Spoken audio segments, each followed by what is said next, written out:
Tom Paine, who helped write the U.S. Constitution with Tom Jefferson, said that he disagreed with Thomas Jefferson, saying that property rights were natural rights, because of course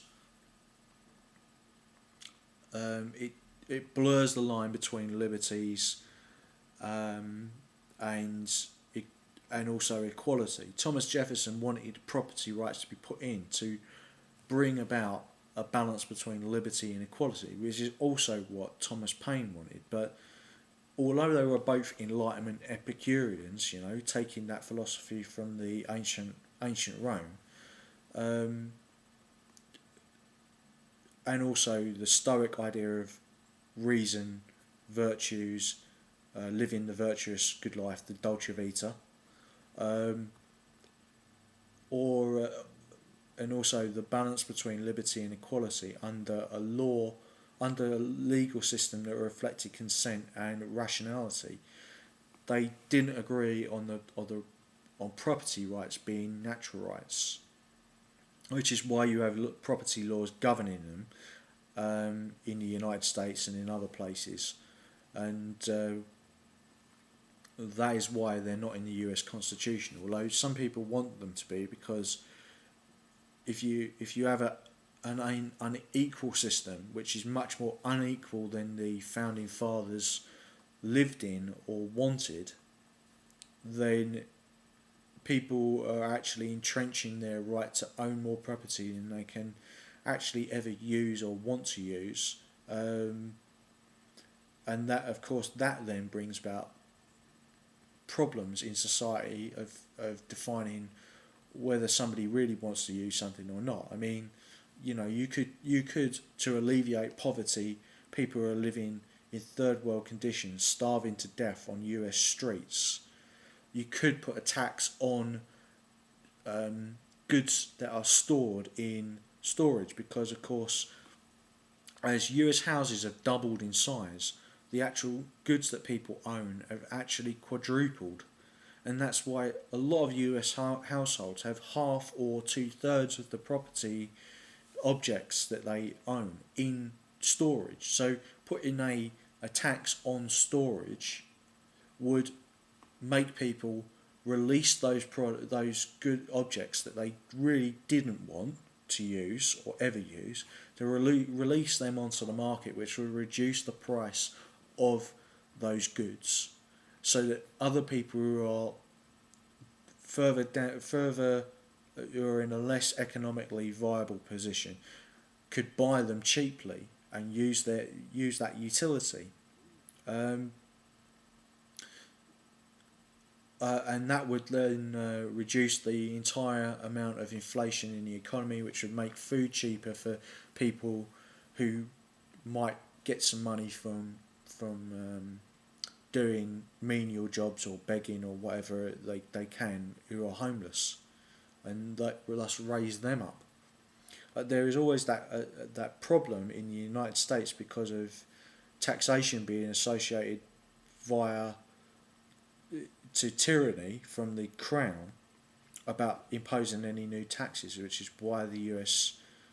government is always resisted when taxes are imposed. It's the Californian dilemma of wanting low taxes but good services that are available to everyone,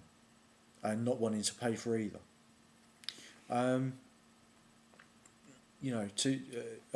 This is a great big digression, but it's important to understand. Whereas when you've got social democracy in Scandinavian countries, they pay high taxes, but they get the utility of goods and services, where the government, those produced by the nation state, are balanced by those in the free market via individual innovation and firms producing goods. It's the size of government that the Scandinavians and Germans have used the social democratic model have reduced by raising that governmental level to a European-wide level. And of course, people keep making this assertion that the European government is a big government. Possibly European government, union governments, governmental or institutions are bigger than a national government of, say, Iceland or Liechtenstein or Denmark even. But they are only 1% of the European gross domestic and gross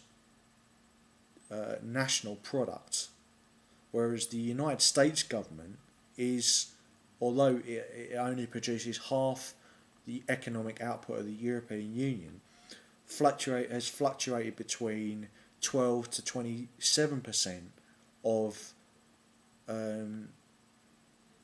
in cost to the US economy, and governments aren't just a cost. They inject money into areas that the market has neglected, such as, for instance, in infrastructure like roads, which firms depend on to sell products, because General Motors can't sell cars to people if people realise that there are so many potholes and bridges falling down that it's not sensible to use a car. All these things, governments are a link between firms, and that's why corporations developed, which were partly governmental and partly in the private sector.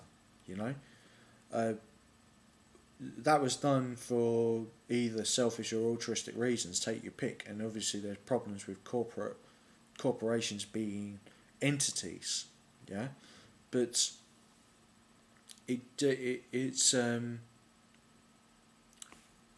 it's another attempt to solve the problem caused by the paradox of money. All these different cultures and societies, the sort of Stoic and then social democratic model that Europe's developed, versus the American exceptionalist model that takes parts of capitalism and parts of Epicurean constitutionalism, which obviously Europe shares some aspects of in terms of constitutionalism, are all ways to try and model society in such a way from the grassroots up and from the law above everyone in that society, being that no one is above the law, is a way to try and make a rational way of remaining apt to the context and conditions, so that culture can be used to keep everyone alive and survive.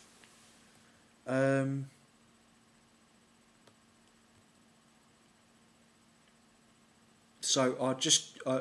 I keep going over these comments, but I'm going to go back again. So while I support Ron Paul's main idea that the US Constitution is the US's highest law and should be followed via the consent of the national community with rights and equality in balance under the rule of law by amendments and elections, in economic terms, the model he proposes does not provide a total solution. It provides some solution to the current problems, crisis. However, I would assert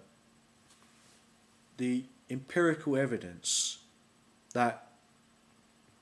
the cooperative model, which was started by the Rochdale pioneers in England, long time before